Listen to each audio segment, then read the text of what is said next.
Hi, I just wanted to take a sec for more people to notice and understand this disclaimer. Most importantly, this part, I don't actually want to upset anybody. It's all part of the character, and I hope everyone keeps that in mind. We good? Okay.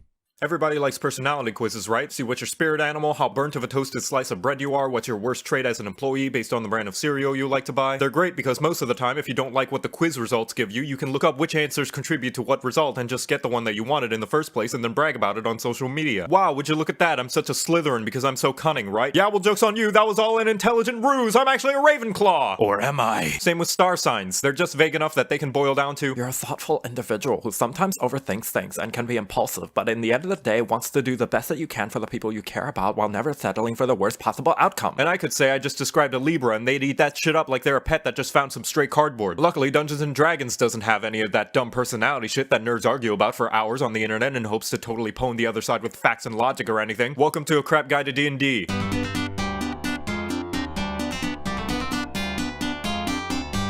An old relic of the past and the easiest way to start fights both on and offline, the D&D alignment chart is its version of a personality quiz that no one can agree on. You've likely seen this tic-tac-toe board being used with pop culture characters being placed in each segment, giving a vague idea of what each of them means. But then all it takes is for you to put someone in the wrong place and then everyone starts throwing fists as if they had just found out that you used their facial hair razor to shave your butthole. Remember, characters can only be one alignment forever and must only ever do things considered to be that alignment because thinking about character depth and development is hard, and when people disagree with me, I take it as a personal attack. More importantly, as a player, you get to say what your character's alignment is, and no one can ever debate that you're not playing that alignment because you know your character better than they do, and they're just jealous and wish their scrubby sheet was as cool as yours, so they can suck fat nards.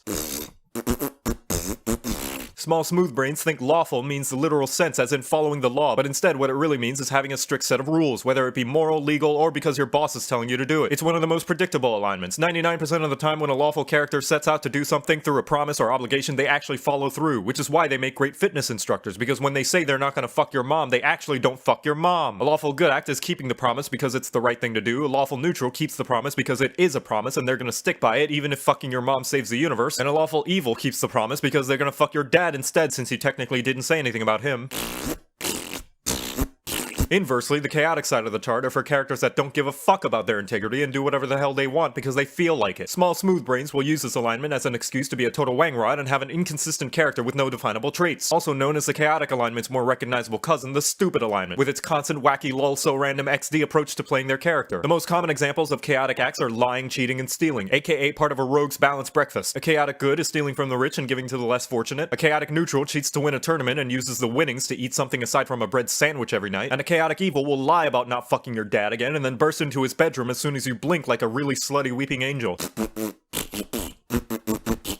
The good and evil sides of the alignment chart are pretty straightforward. Good is if you're a good person, and evil if you're a jackass. But that's a small smooth brain surface level understanding of good and evil, as in no, just because you don't stab people doesn't mean not stabbing them is a good act just because stabbing them is a lot easier. Good acts are ones that go out of the character's way to do good and help others, sometimes even to the good person's detriment, and oftentimes even if there's no promise of any sort of reward in return for the act. Like using your own hand to get a friend's favorite Lego set out of the toilet, even after a night of really spicy curry. In contrast, evil is pretty straightforward, i.e. actions that could actively harm people, or not caring about how those actions could knowingly harm people. An evil act would be being the person who threw the Lego set into the toilet, knowing full well it could be somebody's favorite. But good and evil doesn't just mean motives, it means methods too, and just because you have nice ends doesn't mean having mean means makes it any less mean. Example, you've caught a kidnapper and need to find out where they're hiding their captive so you can save them. A good act could be offering some snacks and a binge watch of their favorite show in return for information, whereas an evil act would be chopping their nipples off.